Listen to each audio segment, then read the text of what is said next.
Greetings YouTube. Sorry I've been away for a while. Been working, been keeping really busy. I don't know if you have seen this individual, and any of you that have went to the National Card Show, any previous National Card Shows, sports card shows around the country, and other various shows. You might have seen this individual there. Maybe you bought something from him or one of his websites. For example, okay, the Vintage Sports Authentics. He does business as Vintage Sports Authentics and also Vintage Authentics. You might have purchased an item from him and have a COA or an LOA from him or his company here. He's one of the co-founders, and his name is Steve Jensen, and he sells lots of interesting items here. Home run game used on and autograph inscription bat. Current bid was already up to $9,000. He sells rings and trophies, and he specializes in game worn jerseys. For example, Derek Jeter, game worn. Here's another Joe Mauer, game used rookie jersey with LOAs. Game used hats.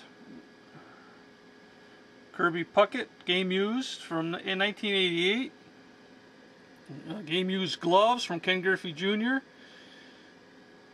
Jackets, last game used Baltimore Orioles jacket of Jim Palmer.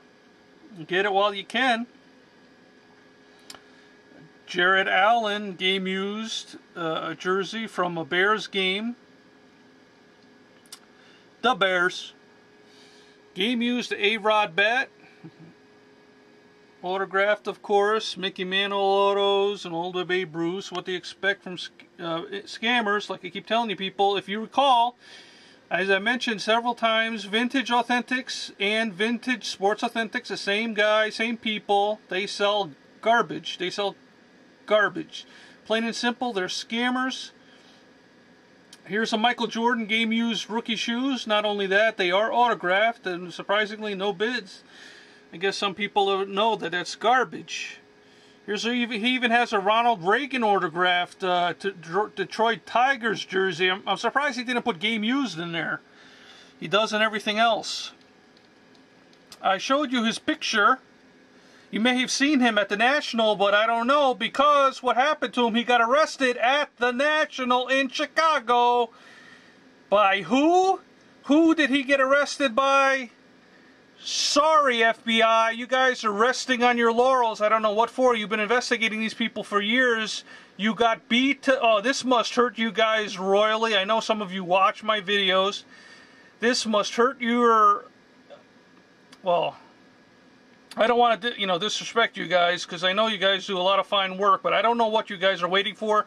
You guys got beat to the punch by the Postal Service. The post office arrested him. Why? Because he sends his stuff through the mail. And not only that, people have told now. Let me slow down. I'm just getting a little too excited, a little too angry. Oh, this is from thedailynews.com. If I remember, I'll put the link below the video so you can click on it and see this for yourself while you still can. And I will try to put a nice little slideshow at the end of the video for you. So stay tuned for that. Thumbs up for the post office. I don't like saying that because, a lot of mail gets lost and a lot of postal carriers are not the best in the world. But their investigators and inspectors are top notch. They did what the FBI couldn't do in the last 3 years. They've been investigating these people. They haven't done any... Well, like again, I can't really go into too much detail into that. I cannot tell you what else happened at the National. The only reason why I'm revealing this is because it is already public. You might have seen him carrying, they actually paraded him through the National Sports Card Convention show that was held here in Chicago. For those of you who are unaware, the biggest sports card show in the country and the world for that matter. It was here in Chicago this year. It says here, federal agents investigating fraud in sports memorabilia have attended every national sports card convention since 2008 to interview dealers and deliver subpoenas to the industry executives to produce records or appear before a grand jury. At this year's show at the Stevens Convention Center in Rosemont, Illinois, the feds picked up a souvenir. That's from Michael O'Keefe, New York Daily News. He's a very good writer. I like how he comes up with this stuff.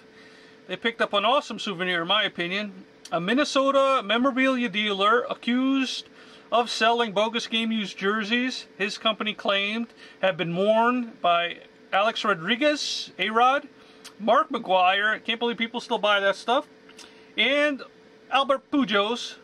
More than a dozen law enforcement officials led by the U.S. Postal Inspection Service agent appeared at Vintage Authentics booth. Like I said, he does business both as Vintage Authentics and Vintage Sports Authentics on Thursday to arrest Steve Jensen. A criminal complaint was unsealed in New York on Thursday, charged Jensen with 1 count of mail fraud and 1 count of wire fraud. I'm like speechless because you people don't get it. You cannot comprehend it. It's not osmosisizing into your brains that only 1 complaint was filed against this person was enough to get him arrested. 1 complaint was filed against him. 1 person. Randall Sanborn, a spokesman for the U.S. Attorney's Office in Chicago, said Jensen later appeared before a magistrate and was released on a $50,000 recognizance bond. And Jensen is expected to appear for arraignment in Manhattan late next week. According to the complaint signed by Postal Inspector Christopher Sisson, I apologize deeply if I pronounced that wrong, a victim who lives in the Bronx paid $3,000 to Vintage Authentics at 207 for a Seattle Mariners jersey that Vintage claimed was worn by Rodriguez during the 1995 season. As I showed you, he always does the weird years. He claims that they were worn by the player. The victim brought the jersey to a New Rochelle memorabilia show in January 2010. The victim appeared at went to the New Rochelle show, let me continue, in January 2010 to get A-Rod to autograph the collectible. Okay? But an on-site authenticator told the Bronx victim that the jersey was not authentic. A Mariners equipment manager later confirmed that the jersey was not authentic. The complaint says that Vintage offered to pay the victim $1,000 and reduce the balance of the $3,000, and the company resold the purported Rodriguez jersey. So they got it back and resold it again. Now what it says here is that Agent Sisson marked the shirt with invisible ink and then posted as a collector, purchased it in February of 2011, 2000 of this year, from Vintage Auctions at for $1,443. The same exact jersey that the seller, Mr. Jensen there, already knew was bogus. But he sold it again nonetheless to another victim, which just happened to be this postal inspector. The postal inspector also says that in the complaint that he bought an Oakland A's jersey that Vintage claimed had been worn by Mike McGuire during the 1997 season. In February, another inspector interviewed Mr. McGuire and about the shirt and other memorabilia. Like I said, this stuff gets my blood boiling, people. I apologize. But like I keep telling you, your complaints matter. Please file complaints against any and all scammers. Contact everybody and anybody. Make sure it's well written. Leave out the profanity. And magic happens. These guys get arrested. The slugger, Mr. McGuire, obviously, and later an A's equipment manager said that the jersey sold by Vintage was not authentic. Sisson also said he purchased the St. Louis Cardinals road jersey. he didn't he had enough evidence there, but he wanted more.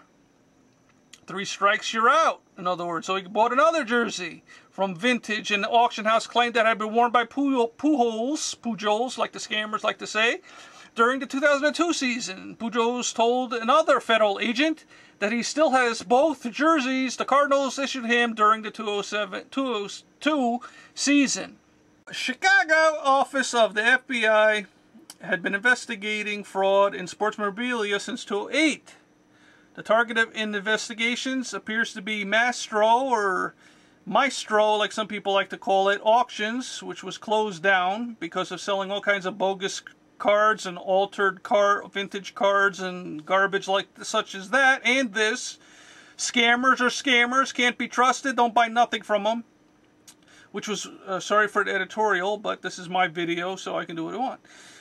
Which was once sports memorabilia's largest auctions house, but folded in 2008. Yeah, they were closed down because all the executives got arrested for scamming, because they were known scammers. And now they're doing business again. If you watch one of my previous videos, I told you they have another, people forget, they have short memories. They don't realize that these people are still around. Watch that other video if you want to know more about that.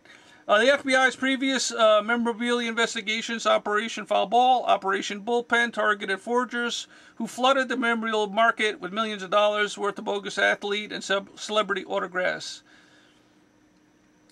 But this inquiry appears to be far more extensive, and the apparent targets include some of the most prominent names in the industry. Did you see my recent video about JSA? Jim Spence, what happened to him? Did you see that video? Dealers and collectors say agents are focusing on shill bidders even. They're going after the shill bidders, don't worry. Your complaints have to reveal who the shill bidders are. And like I said, you don't even have to tell them it's shill bidders. You just got to tell them something funny's going on over here. Please take a look. And then eBay has software. They can determine if it's shill bidding or, if these people are connected with each other somehow. Counterfeit memorabilia and card doctoring, bogus cards like I've been doing all this years now. For years, hundreds of videos already. Wake up, smell the coffee. It is unclear if Thursday's arrest is linked to the Chicago investigation, which I highly doubt that the FBI would allow the Postal Inspector Service to trump them. And then again, another story on another... this is the Washington Examiner, the Examiner website, the same thing. Now what did they added here? They say that the jerseys weren't authentic. Authorities say Jensen knew that, but he re-auctioned them to others even after they were returned. Now what this doesn't tell you is that simultaneously, as they were parading him through the show past other scammers, wink wink, they were raiding his office and the warehouse facility he maintained, holding other garbage that he was selling. Looking for other crap, other garbage that they're going to use in court against him. Please remember this guy's name, remember his face, add him to your list, add Vintage to your list. I feel sorry for anybody who has bought something from him. If it has an LOA or COA from Vintage Authentics or Vintage Sports Authentics, please, notify the authorities, especially the Postal Inspector Service. Tell them you have some of his garbage that, possibly could be garbage as well. And they could use that against him also. So please contact them and let them know that you have something that they might be interested in this for this case. Like I said, do not buy nothing from scammers. And this individual is a scammer. Dream big.